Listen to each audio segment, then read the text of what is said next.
A few years ago, I was thinking about how the pro-life movement needs to position itself in order to have the most impact.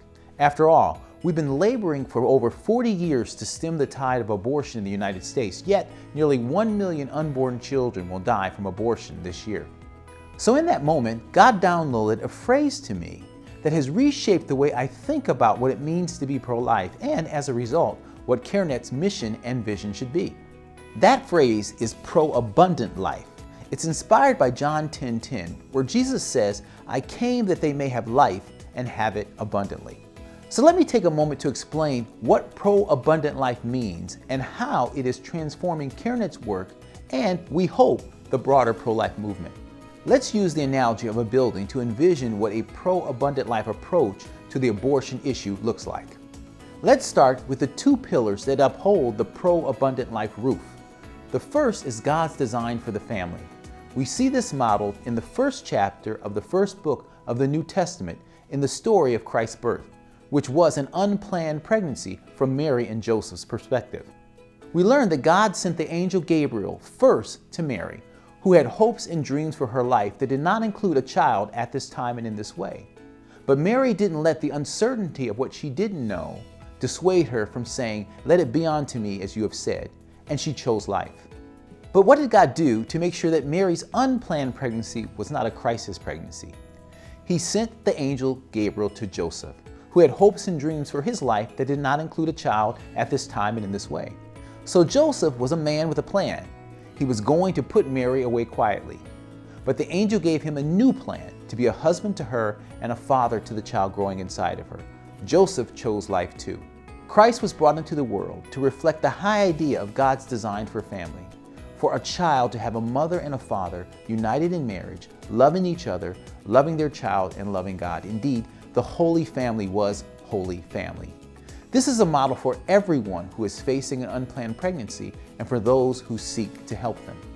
That said, we know that every couple facing an unplanned pregnancy may not marry, but we still must help them to understand the benefits of the institution of marriage and relink motherhood, fatherhood, sex, pregnancy, and marriage consistent with God's design so that they will avoid future unplanned pregnancies. This is especially critical since 86% of the abortions are to unmarried women. Moreover, the lack of a father's support is the main reason why women choose abortion. The second pillar of our structure is discipleship. In the last chapter of Matthew, Christ gives us the Great Commission to make disciples. All good work that Christians do must lead to discipleship, and compassion for the pregnant is a good work, so it must also lead to discipleship. Those facing unplanned pregnancies are a mission field. So as Christians, we must never think of the abortion issue as primarily a political or material support issue, even though it has political and material support implications. You see, the first thing that should come to our mind when we see a woman facing an unplanned pregnancy is that she needs to become a disciple of Jesus Christ, as well as the child growing inside of her and the man connected to her pregnancy. And here's the thing, 1 John 3:17 reminds us that we must help those in need or the love of God is not in us. In other words, you can't make disciples without providing material support.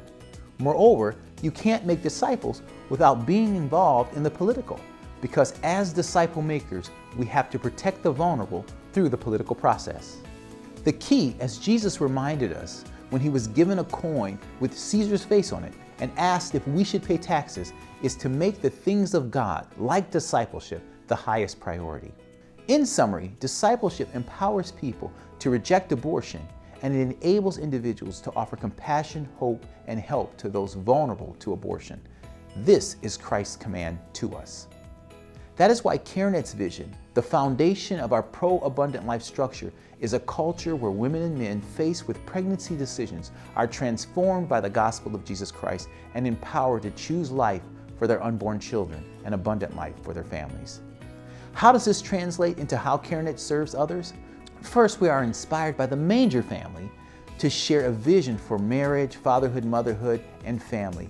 Inspired by their decision to choose abundant life, we inform and inspire the Modern family to do the same, supported by the power of discipleship.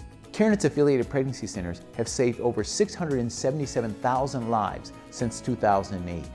We have shared the gospel with over 1.6 million people and have delivered parenting and relationship education to over 1 million people.